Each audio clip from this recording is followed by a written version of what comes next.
Apa advance? Apa? Peningkatan. Ya, artinya dia akan sedikit lebih tinggi di awal, kemudian berangsur-angsur dia akan turun. Maka hujannya deras di awal, kita sebut sebagai advance. Kalau intermediate, berarti apa intermediate? Kalau Anda les bahasa Inggris TOEFL gitu ya, ada kelas intermediate, apa intermediate berarti? Pertengahan. Pertengahan. Oke ya, berarti dia adalah tengah-tengah. Maka hujannya deras di tengah. Oke. Kemudian kalau delay adalah hujannya deras di akhir. Berarti dia tertunda, ya. Uniform, advance, intermediate, dan delay pattern. Sehingga ada 4 klasifikasi hujan. Gitu ya. Paham sampai di sini ada pertanyaan untuk klasifikasinya? Paham ya? Oke, baik. Nah, sekarang kita terkait dengan intensitas. Secara umum, intensitas itu adalah I sama dengan R dibagi dengan T. Intensitas adalah curah hujan per satuan waktu, milimeter per jam, sentimeter per menit, milimeter per detik, milimeter per hari, dan milimeter per waktu yang lain. Begitu ya. Sehingga secara umum, I sama dengan R dibagi dengan T. Nah, kemudian intensitas hujan akan didekati dengan beberapa rumus-rumus yang lain, begitu ya. Nah, rumus yang pertama, rumus yang dikeluarkan oleh Talbot, intensitas menurut Talbot itu adalah I sama dengan A per T plus B, dengan catatan Talbot merumuskan dia adalah di antara hujan 5 menit dan 2 jam. Jadi kalau turun hujan 5 menit dan 2 jam, itu ada Talbot. Dengan I dan S. I sama dengan A per T plus B. A dan B ini adalah konstanta Talbot. Tidak perlu dihafal rumusnya seperti ini. Kemudian T, T-nya waktu dalam menit. Sehingga intensitas adalah milimeter per jam. Paham? Gitu ya. Satuan T-nya waktu menit. Oke.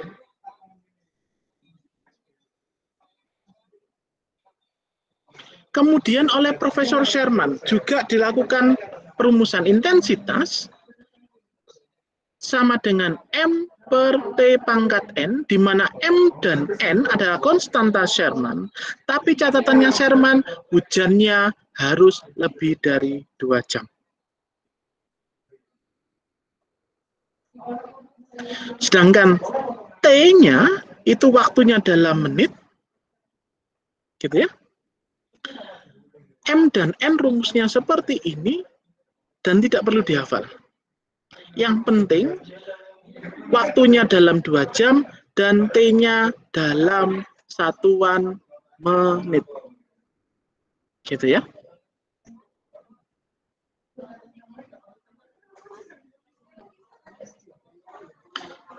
Yang perlu diperhatikan tadi, saya ulangi lagi, kalau Talbot waktunya dalam 5 menit sampai dengan 2 jam, waktu hujannya, I-nya sama dengan A per T plus B, A-nya seperti ini, B-nya seperti ini, tidak perlu dihafal, T-nya dalam menit. Kemudian muncullah intensitas milimeter per jam. Oke.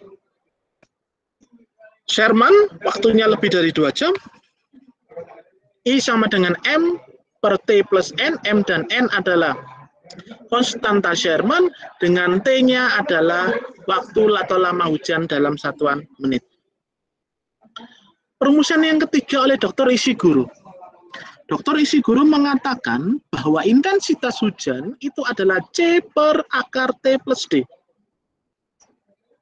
Di mana C dan D, rumusnya seperti ini, gondrong seperti ini, juga tidak perlu dihafal. C dan D adalah C dan D adalah konstanta dari Ishiguro, sedangkan T-nya adalah lama hujan juga dalam menit. Tapi bedanya isi guru, dia tidak mensyaratkan waktu hujan. Oke? Sampai dengan isi guru, apakah ada pertanyaan? Kalau dari isi guru, adakah pertanyaan untuk itu? Atau dari Sherman atau dari Talbot? Kalau ada pertanyaan? Pak, mau tanya. Ya. Berarti konstantanya itu biasanya sudah diketahui gitu, Pak? Ya, atau konstannya bisa, misalkan nanti keluar dari UTS, nanti pasti konstanta tadi ya, C, D, A, B, M, N, dan seterusnya itu pasti sudah diketahui. Begitu. Ya. Alhamdulillah. Makasih, Pak. Ya. Jadi tidak perlu dihafalkan. Dan yang terakhir, ini yang nanti akan kita paling banyak kita gunakan di Indonesia.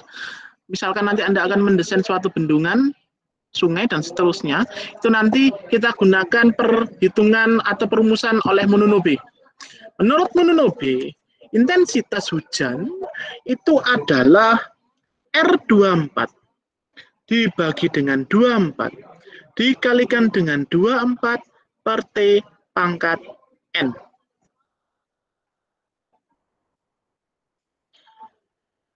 Apa itu R24?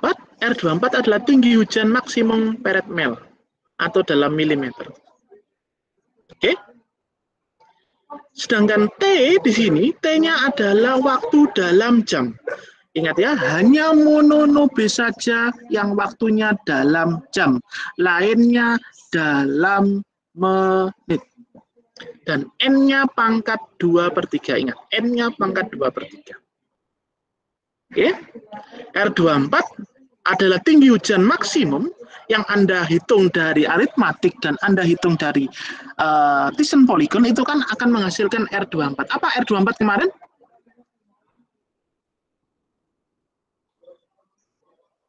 Apa R24? Dia masih ingat apa? 24 itu mewakili apa 24?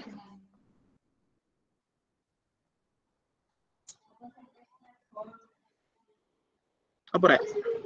Apa maksud 24 di sini? Jam. Ya, 24 jam. Berarti waktu pengamatannya adalah 24 jam atau 1 hari. Bukan berarti tinggi hujan atau lama hujannya 1 hari, tapi adalah 24 jam. Begitu ya. Sehingga itu dikatakan dia adalah perhitungan dengan Mononobe, milimeter per jam. Yang penting N-nya ini 2/3, T-nya dalam jam. Selain Mononobe, satuannya dalam menit. Oke. Ada pertanyaan? Untuk Mononobe? Paham semua?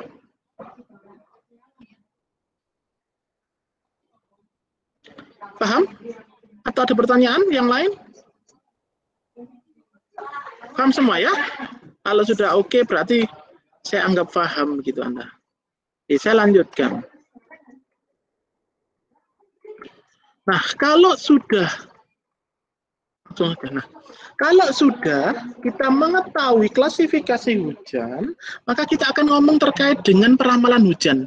Dirumuskan oleh Hespers, dikatakan di situ, waktu peramalannya adalah 1 sampai dengan 10 hari. Hespers mengatakan adalah 100 R dibagi dengan R24 sama dengan 362 log T plus 6 min 206. Ini rumusnya. Anda tinggal gunakan nanti.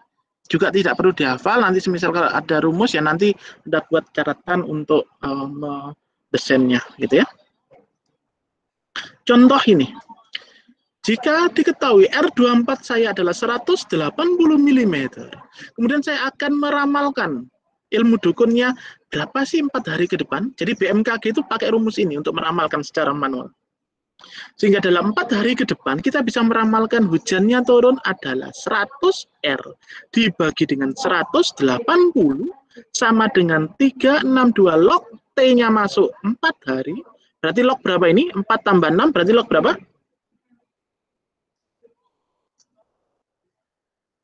Log berapa? Log 10. Log 10. Berapa log 10?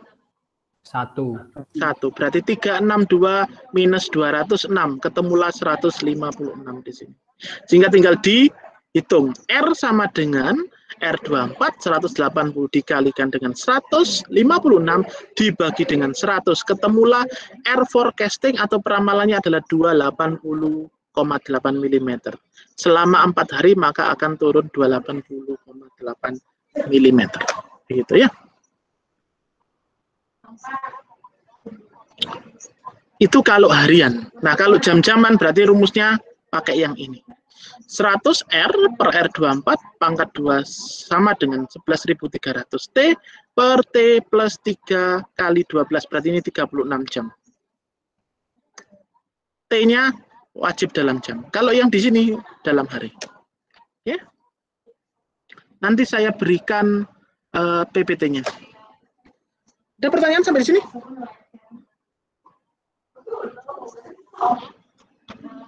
Sampai di sini apakah ada pertanyaan? Paham semua? Paham? Paham ya berarti ya. Baik. Kalau sudah kita ngomong peramalan, maka kita akan ngomong terkait distribusi. Kalau sudah diramalkan, kemudian kita distribusikan. Misalkan hujan turun selama 5 jam atau selama 4 jam. Apakah hujan tersebut akan sama sepanjang jam tersebut? Menurut Anda sama atau tidak? Tidak, begitu ya. Pasti akan mengalami fluktuatif. Sehingga kita akan distribusikan di sini. Ada R jam tertentu sama dengan R24 dibagi dengan 5 dikalikan dengan 5 per jamnya pangkat 2 per 3. 5, menurut Anda 5 ini apa? Kenapa di 5 di sini? Kalau Anda lihat ini rumusnya hampir sama seperti rumus apa?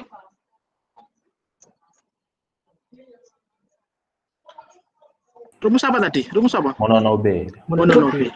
Ya. Hanya yang membedakan berapa? Pembaginya? Angka 5. 24. Kalau ini 5. Apa ini 5? Menurut Anda? 5 adalah rata-rata waktu lama hujan turun. Itu kira-kira maksimal 5 jam. Sehingga pembaginya adalah 5. Gitu ya. Contoh, lihat di sini. Ini kalau jam-jaman tadi ya, Anda tinggal masukkan 100 R tadi, nanti Anda lihat. Nah, contohnya adalah ini. Kalau R24 240 terdistribusi selama 4 jam, bagaimana model distribusinya? Berarti jam pertama adalah 240 per 5, R24-nya 240, bagi 5 per 1, pangkat 2 per 3, jam kedua 5 per 2 pangkat 2 per 3, jam ketiga 5 per 3 pangkat 2 per 3, jam keempat 5 per 4 pangkat 2 per 3. Maka hasilnya adalah ini. Jam pertama 140, jam kedua 88, jam ketiga 67, jam keempat 55. Jadi menurut Anda klasifikasi ini jenis apa? Pola apa ini? Klasifikasi hujan yang mana ini tadi? Dari 4 tadi? Yang mana berarti ini? Advance. Advance, betul. Gitu ya? Ada pertanyaan sampai di sini? Mas, Selesai yang mau nanya. sampai ini. Ya. Terus kapan menggunakan itu kan hitungan hujannya yang per jam, Pak. Tadi kan ada rumus juga yang T sama dengan 1 sampai 24 jam yang 100 R per R24 pangkat 2 terus sama dengan 11.300 kali T per T plus 3,12 sama yang mirip Mononobe ini tuh bedanya apa, Pak? Kapan digunainnya, Pak? Bentar. Yang mana? Yang ini ya? Oh, yang Mononobe tadi? Bukan, yang setelahnya, Pak, yang peramalan hujan, tinggi hujan. Ini? Hah? Nah, kan itu ada yang T sama dengan 1 sampai 24 jam. Nah, ya, itu ini ada rumus lain bawahnya, yang bedanya apa? Kalau yang di sini kamu pakai R-nya atau T-nya dalam bentuk hari. Peramalannya 4 hari. Kalau ini peramalannya adalah jam-jaman. Misalkan kita akan meramalkan apakah ada hujan 8 jam ke depan, berarti pakai rumus ini. Tapi kalau satuannya T-nya dalam hari, maka rumusnya adalah ini. Kalau rumus yang R24 per 5 tuh? Ini hanya distribusinya saja. Oh, distribusi. Kalau ini adalah rumus peramalannya. Kalau di sini hanya rumus distribusinya saja. Gitu ya. Makasih, Pak. Ada lagi?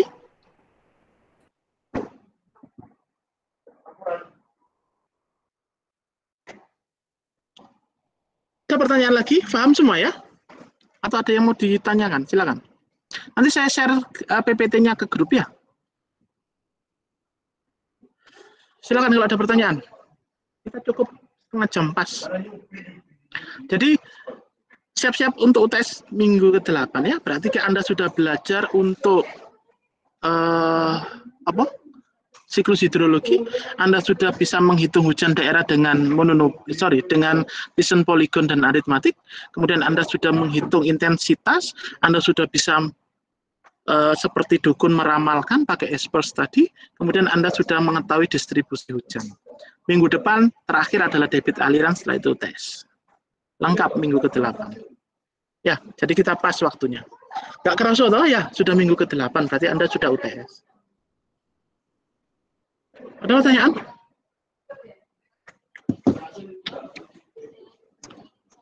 Ada pertanyaan di situ? Kalau enggak ada, saya anggap Pak. Ya. Jadi saya masih agak bingung sama yang 100R itu 100-nya itu apa ya, Pak? Ya, itu rumusnya dari dia. 100R itu adalah rumus, ya langsung masukkan rumus dari dia. Kita tidak perlu meneliti ya, tidak perlu susah-susah meneliti karena sudah ada yang meneliti. Kamu meneliti yang lain saja begitu ya. Baik, Pak. Terima kasih. Jadi kalau orang engineer itu bukan seperti orang MIPA gitu ya, harus ditaruh rumusnya. Engineer pakai saja. Yang penting di lapangan jadi gitu aja ya. Nah, pertanyaan saya yang terakhir, kalau ramalan membleset, boleh atau tidak? Misalkan kamu meramalkan hujan turun 180, ternyata tahu-tahu banjir 360, bendungmu jebol semisal. Boleh atau tidak? Mungkin boleh, Pak, tapi kalau jauh-jauh kayaknya nggak boleh, Pak. Seberapa jauhnya? Mungkin dua kali lipat ke atas, Pak. Itu mungkin nggak boleh. Kalau 1,5 kali lipat nggak boleh? Tahu, Pak, tergantung yang bangun. Ada yang lain? Boleh atau tidak kita salah meramalkan? Kalau menurut saya boleh, Pak. Boleh. Kenapa, Mas? Karena ya kita sebagai manusia cuma bisa meramalkan, untuk nanti hujan atau tidaknya juga tergantung di atas. Ya, ini gitu, lulusan Pak. pesantren, dan saya Ya. setuju dengan itu ya. Urusan Boleh. pesantren, Pak. Boleh. Meramalkan salah boleh. Dengan catatan bahwa justifikasi pada saat Anda tadi menghitung itu tidak salah. Contoh, kemudian Anda meramalkan menghitung intensitas dengan mononobe. Anda sudah menghitung betul-betul R24-nya pakai poligon. Anda sudah betul-betul menghitung waktu hujannya itu dengan memasukkan jam. Kemudian salah meramalkan. Ya boleh. Kenapa enggak boleh? Wong itu batasan engineer itu di sini.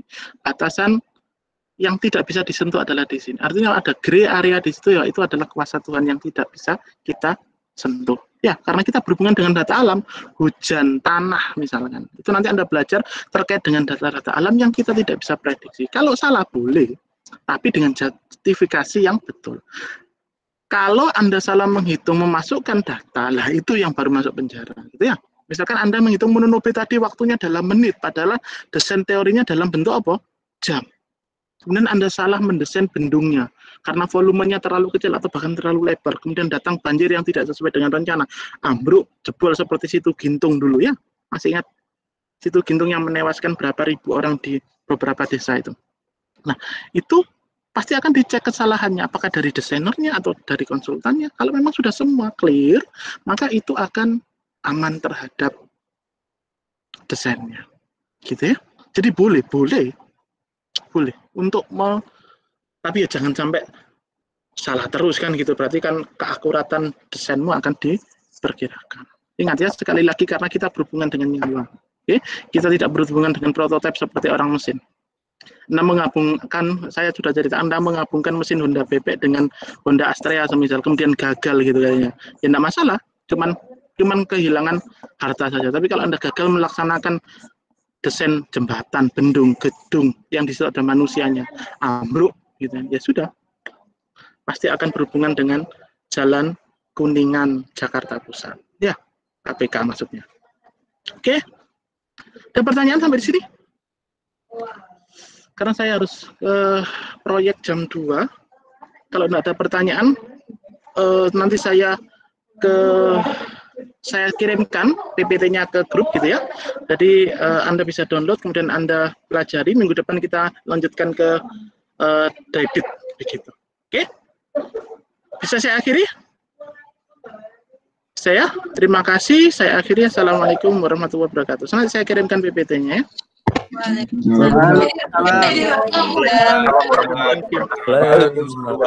Terima kasih, Pak.